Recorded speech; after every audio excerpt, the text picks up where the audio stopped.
আজি মঙলদৈত অসম দক্ষতা বিশ্ববিদ্যালয়ৰ ভূমি পূজন কৰে মুখ্যমন্ত্ৰী ডক্টৰ হিমন্ত বিশ্ব শৰ্মাই। দিনৰ 11 বজাত কৰে এই ভূমি পূজন। এছিয়ান ডেভেলপমেণ্ট বেংকৰ অৰ্থ সাহায্যত 1000 কোটি টকা ব্যয় সাপেক্ষে নিৰ্মাণ কৰিব এই বিশ্ববিদ্যালয়খন। বৰ্তমান নিৰ্মাণৰ বাবে 250 বিঘা ভূমি সাজু কৰা হৈছে। পাঠ্যক্ৰমত বৃত্তি প্ৰস্তুত দক্ষতা, প্ৰামাণিক শিক্ষণ, চেম্পিয়ন শিক্ষা, স্বনিযুক্তিৰ বাবে উদ্যোগ ক্ষমতা আৰু মঞ্চ প্ৰদান কৰা আদিকে ধৰি 9টা বিভাগ বা পাঠ্যক্ৰম থকাৰ লগতে 4টা উৎকৰ্ষ সাধন প্ৰতিষ্ঠান থাকিব। অসম চৰকাৰৰ দক্ষতা নিয়োগ আৰু উদ্যমিতা বিভাগৰ দ্বাৰা এছিয়ান ডেভেলপমেণ্ট বেংকৰ পুঁজিৰে দক্ষতা শিক্ষা খণ্ডত এক অগ্ৰণী পদক্ষেপ। অসম দক্ষতা বিশ্ববিদ্যালয়ৰ উল্লেখযোগ্য বৈশিষ্ট্যসমূহ হৈছে সমগ্ৰ পূব ভাৰতত প্ৰথম দক্ষতা বিশ্ববিদ্যালয়, বিশ্বমানৰ অত্যাধুনিক বিশ্ববিদ্যালয়, ৰাষ্ট্ৰীয় আৰু আন্তঃৰাষ্ট্ৰীয় সহযোগিতাৰ সৈতে সামগ্ৰিক দক্ষতা শিক্ষা, নমনীয় একাধিক প্ৰৱেশ একাধিক প্ৰস্থান শিক্ষা ব্যৱস্থা, সকলোৰে বাবে উপযুক্ত এখন বিশ্ববিদ্যালয়। বিদ্যালয়ৰ আধাতে সামৰা শিক্ষাৰ্থীৰ পৰা আৰম্ভ কৰি স্নাতক আৰু স্নাতকোত্তৰলৈকে উদ্যোগী আৰু কৰ্মক্ষেত্ৰত নিয়োজিত ব্যক্তিসকললৈকে সামৰি ল'ব।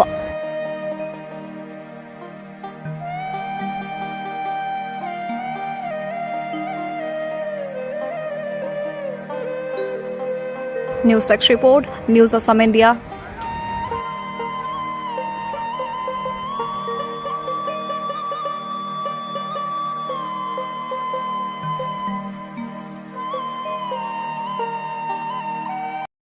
জিলাত অসমৰ ৰাইজে এক নতুন ইতিহাস ৰচনা কৰিবলৈ গৈ আছে। প্ৰধানমন্ত্ৰী নৰেন্দ্ৰ মোদী ডাঙৰীয়াই 2014 চনত প্ৰধানমন্ত্ৰী দায়িত্ব লোৱাৰ লগে লগে তেওঁ এটা নতুন আন্দোলন আৰম্ভ কৰিছিল। সেয়া হৈছিল দক্ষতা বিকাশৰ আন্দোলন। আজি ভাৰতৰ যিমান মানৱ সম্পদ আছে, সেই মানৱ সম্পদসমূহক আমি যিমানেই দক্ষতাৰ গুণেৰে তেওঁলোকক অলংকৃত কৰিম, তেওঁলোকে বহল পৃথিৱীৰ বুকুত কৰ্মসংস্থাপনৰ সুবিধা পাব।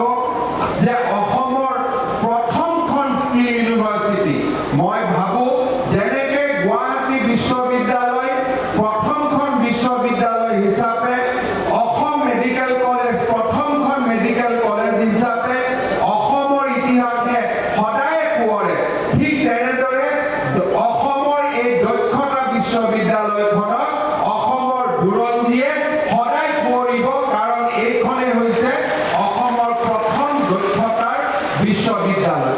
ভাৰতবৰ্ষত থকা মাত্ৰ কেইখনমান দক্ষতা বিশ্ববিদ্যালয়ৰ পৰিৱৰ্তে আজি অসমত আমি এখন সুবিশাল দক্ষতা বিশ্ববিদ্যালয় নিৰ্মাণৰ ভূমি পূজন এই দৰং জিলাৰ পৰা আমি আৰম্ভ কৰিছোঁ।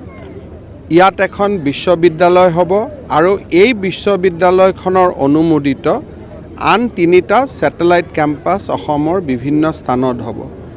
বছৰি 10,000 ছাত্ৰ ছাত্ৰীয়ে ইয়াতে দক্ষতা বিকাশৰ সুবিধা পাব।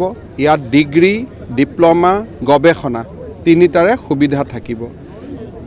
9টা বিশেষ ছাবজেক্টৰ ওপৰত ইয়াতে স্কুলসমূহ গঢ়ি উঠিব আৰু প্ৰায় 5টা চেণ্টাৰ অফ এক্সেলেঞ্চ হ'ব। এক প্ৰকাৰ ক'বলৈ গ'লে অসমৰ বৌদ্ধিক বুৰঞ্জীত আজিৰ দিনটো এক স্বৰ্ণীল দিন হিচাপে অভিহিত হৈ থাকিব।